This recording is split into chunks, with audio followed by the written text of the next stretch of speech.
hello friends अपन কি খবৰ আপোনালোক ভালে নাখাৰা যে এটা নতুন ভিডিও লৈ স্বাগতম জনাইছো আৰু আজি ভিডিওটো ৰাতিপুৱাৰ পৰা আৰম্ভ কৰিছো তেতিয়ালে বলক আজি মই বনাম পটলৰ এখন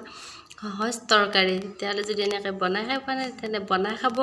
আৰু যদি মোৰ চেনেলটো নতুনকৈ আহিছে তেতিয়ালে চেনেলটো সাবস্ক্ৰাইব কৰিব লাইক কৰিব কমেন্ট কৰি কমেন্ট বক্সত জনাব তেতিয়ালে মই দেখুৱাও হওক মই পটলৰ তৰকাৰীৰ কাৰণে কি বস্তু লম আৰু এই তৰকাৰীখনৰ কাৰণে মই লৈছো কেইটামান পটল আৰু আলু আপোনালোকে যখনৰে লব যিখিনি লাগে মই অলপকে লৈছো আৰু যদি আপোনালোকে এনেকৈ পটলৰ তৰকাৰী বনাই খাই মানে তেলে বনাই খাব আৰু ইয়াৰ বাবে মোক লাগিব আৰু এতিয়া মই লৈছো পটল আৰু আলুখিনি কেইটামান নহৰু দাউকান জলকীয়া আৰু পিয়াজ এতিয়ালে বনাও এতিয়া দিছো কড়াইত তেল আৰু তেলখিনি গৰম হোৱাৰ পিছত আমি দি দিম পিয়াজ তেমন মই তেল গৰম হোৱাৰ লগে লগে দিম সৰিয়হ দিলে আঞ্জাখন খাবলৈ ভাল আৰু এই সৰিয়হটা দি দিলোঁ সৰিয়হটা ফুটিবলৈ আৰম্ভ কৰাৰ লগে লগে দিম পিঁয়াজ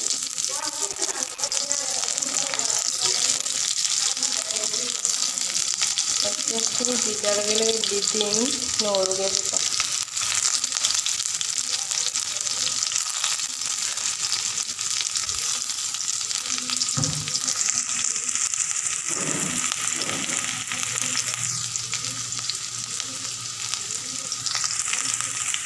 ৰঙচুৱা লৈকে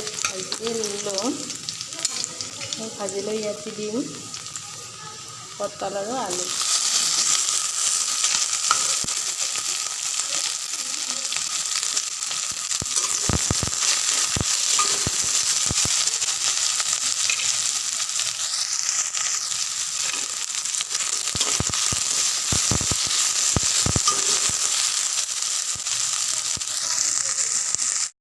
और 5 मिनट भाजी होगा तो यार देखिए जगह है निमक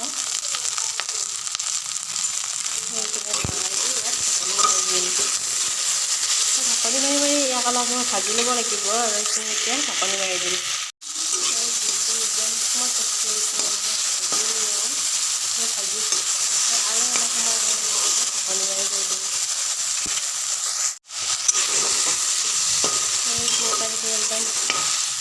কমি গ'ল তাৰপিছত ইয়াত দিম মই এতিয়া গুড়া মছলাখিনি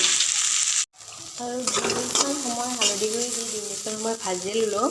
আৰু এইখিনি ভাজি লৈ ইয়াত কিন্তু মই এতিয়ালৈকে কোনো মছলা ব্যৱহাৰ কৰা নাই আৰু ইয়াত দি দিম অকণমান পানী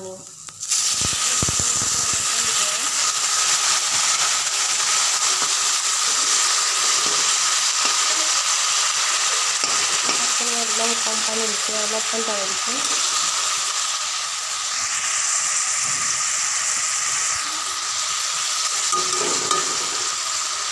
जैसे मीडियम फ्लेमत राखी এইখিনি পানী দি কিনে আৰু অলপ সময়ৰ কাৰণে ঢাকি থ'ম আৰু আঞ্জাখিনি পানী হৈ আহিল পানী ফুটি নোহোৱাৰ বাবে চব্জি টাইপ হৈ গ'ল এতিয়া মই আঞ্জাখিনি পৰিৱেশন কৰি দেখুৱাই আছোঁ দিছোঁ অলপমান গৰম মছলা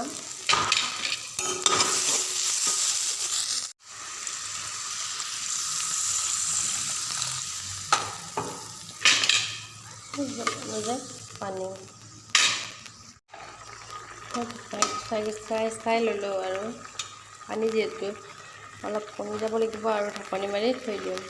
অলপমান চেনিও দি দিওঁ চেনি দিলে সোৱাদটো ভাল হয় তাহলে ইয়াত চেনি দি এইখিনি মই এতিয়া ঢাকনি মাৰি থৈ দিম আৰু আঞ্জাখিনি শেষৰখিনি চাওক দেখিবলৈ ধুনীয়া হৈছে আৰু খাবলৈ ধুনীয়া হয় সদায় পটল ভাজি খোৱাতকৈ এনেকৈ খাব পাৰে খাই ভাল পাব আৰু মই শেষত ইয়াতে ঘিউ এড কৰিছিলোঁ সেই কেমেৰাটো অফ হৈ থকাৰ কাৰণে দেখুৱাবলৈ নহ'লে আপোনালোকে যদি ঘিউ খাই ভাল পায় এড কৰিব পাৰে বা এড নকৰিলেও একো কথা নাই যদি মোৰ ভিডিঅ'সমূহ চাই আপোনালোকৰ ভাল লাগে তেতিয়াহ'লে চেনেলটো সাবস্ক্ৰাইব কৰিব লাইক কৰিব কমেন্ট কৰিব আৰু শ্বেয়াৰ নকৰাকৈ নাথাকিব তেতিয়াহ'লে আজিলৈ আহিছোঁ কাইলৈ